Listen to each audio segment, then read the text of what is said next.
Corre el año 1937 y desde 1930 Argentina no tiene una verdadera democracia.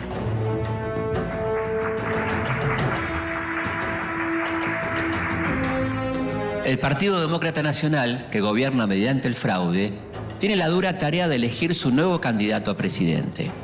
Muchos conservadores levantan la mano para ofrecer su candidatura, pero Agustín P. Justo ya eligió a su hombre. Jaime Gerardo Roberto Marcelino María Ortiz nace en Buenos Aires en 1886. Abogado y radical antipersonalista, se desempeña como ministro de Hacienda del presidente Justo. Ortiz, en septiembre de 1937, va a ser elegido presidente en las elecciones más fraudulentas de la historia.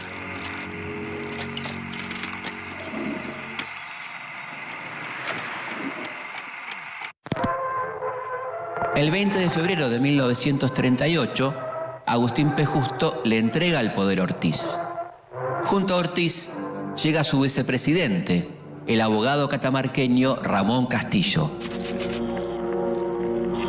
Un político ligado al fraude y al más rancio conservadurismo. A pesar de ceder al poder mediante el fraude, Ortiz busca combatirlo por todos los medios. En 1940 interviene en la provincia de Buenos Aires e impide la asunción como gobernador del caudillo conservador Alberto Barceló, sucesor de Manuel Fresco. A esta altura, el radicalismo ya tiene mayoría en el Congreso. Si bien Ortiz busca ganarle al fraude, no puede ganarle a la diabetes, que a los pocos meses de haber asumido la presidencia, lo deja completamente ciego. A medida que su enfermedad avanza, Ortiz debe delegar el poder en su vice. Con Ramón Castillo, la promesa de cambio queda totalmente trunca. Nuevamente, un conservador conduce el país. Castillo llega al poder en tiempos revueltos. Desde hace un año, el mundo vive convulsionado por el estallido de la Segunda Guerra Mundial.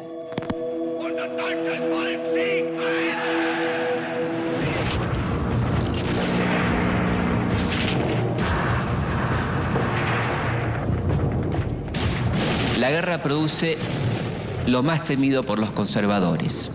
Europa deja de producir manufacturas para solo producir armas.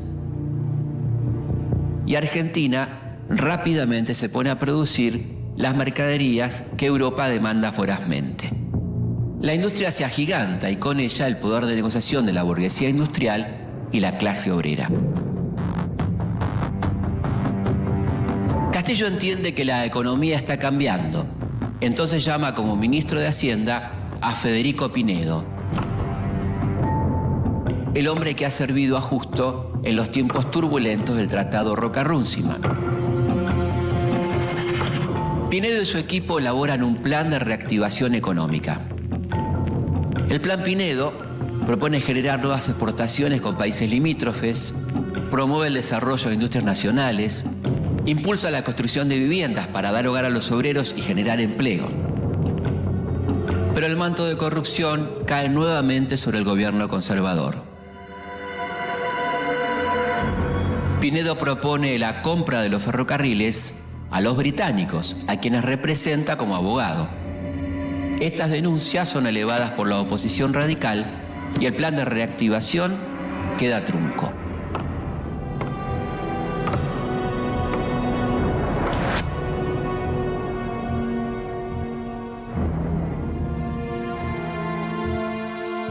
Mientras tanto, muchos comienzan a temer que cuando termine la guerra, Argentina vuelva al modelo agroexportador, las fábricas se cierren y el desempleo crezca. Esta preocupación es compartida por la Iglesia y los sectores nacionalistas del ejército. Estos últimos empiezan a agruparse en reuniones secretas. A todo esto, en 1941, un joven coronel vuelve de su largo viaje por Europa y se suma al grupo de oficiales nacionalistas que empiezan a aportar ideas revolucionarias. Juan Domingo Perón nace en la localidad de Lobos en 1895.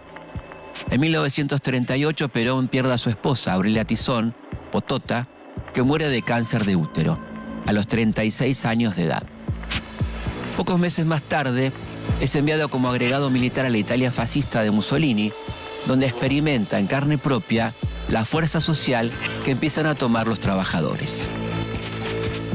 Perón entiende que se debe atender las necesidades de la clase obrera con políticas que promuevan la justicia social. Afirma que el proceso de industrialización que atraviesa el país es una excelente oportunidad para superar la dependencia económica que ha condicionado a la Argentina durante décadas.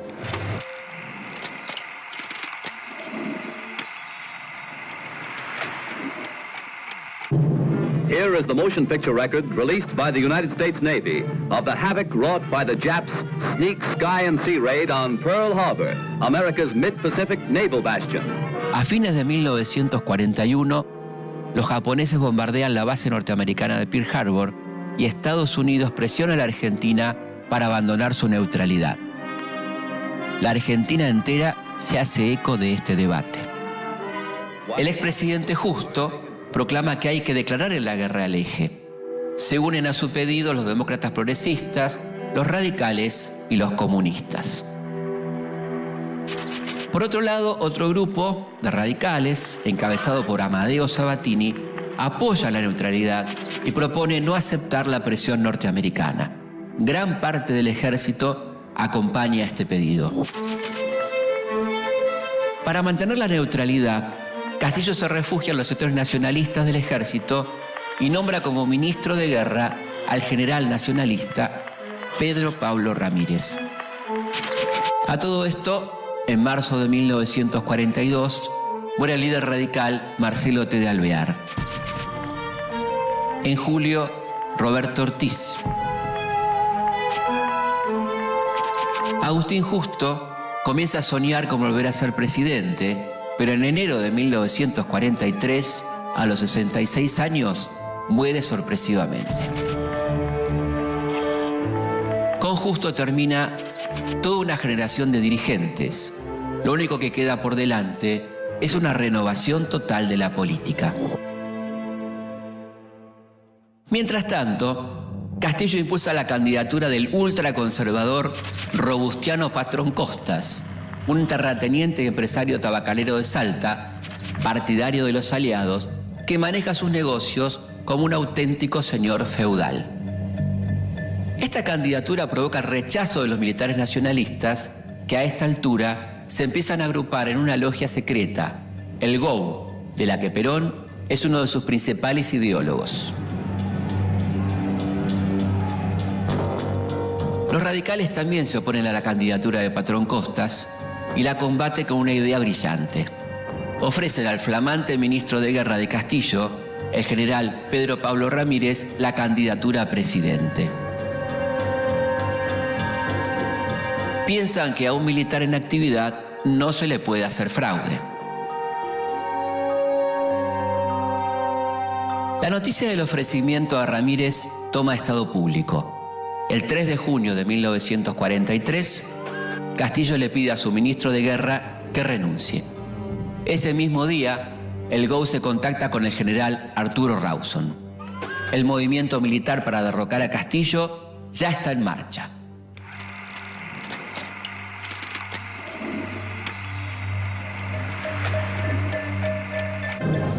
Minutos de intensa nerviosidad. El desenlace es inminente, pues las fuerzas de la guarnición y de los cuarteles urbanos se han plegado a la revolución que se extiende. Las tropas, ya en la zona céntrica, se dirigen hacia la Casa de Gobierno. El 4 de junio de 1943, Campo de Mayo se levanta en armas. Un golpe militar de ideología nacionalista toma el poder. Es el comienzo del fin de la década infame. El jefe del nuevo gobierno, a instancias de la muchedumbre, destaca que el ejército se ha visto precisado a lanzarse a la calle por la falta de respeto a las instituciones y velando por principios elementales de moral y cultura, solicitando que se tenga fe en la obra a cumplir.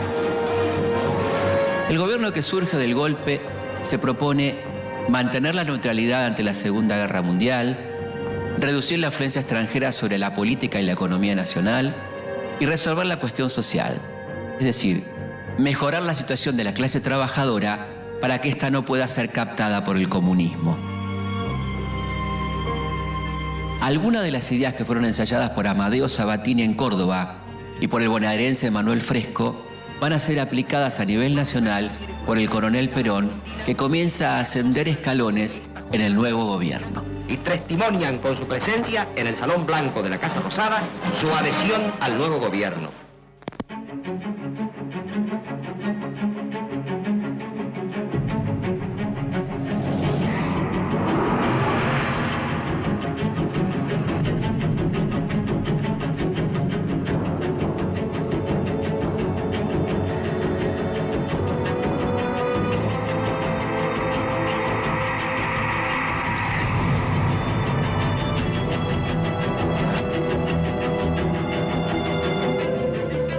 La década infame, que pone fin a la experiencia popular y democrática de Hipólito Yrigoyen, termina como empezó, con un golpe. Pedro P. Ramírez jura por Dios y por la patria. Pero este golpe va a tener consecuencias distintas. Va a permitir el surgimiento de otro movimiento popular y democrático y el ascenso del otro gran líder de masas del siglo XX. Porque qué mejor que decir es hacer. Los años 30 fueron una época de retroceso político y de desprecio por la voluntad popular, en los que se produce el nacimiento de la industria argentina y junto a ella el de una nueva clase obrera que en los próximos años va a ser la gran protagonista de los próximos capítulos de nuestra historia.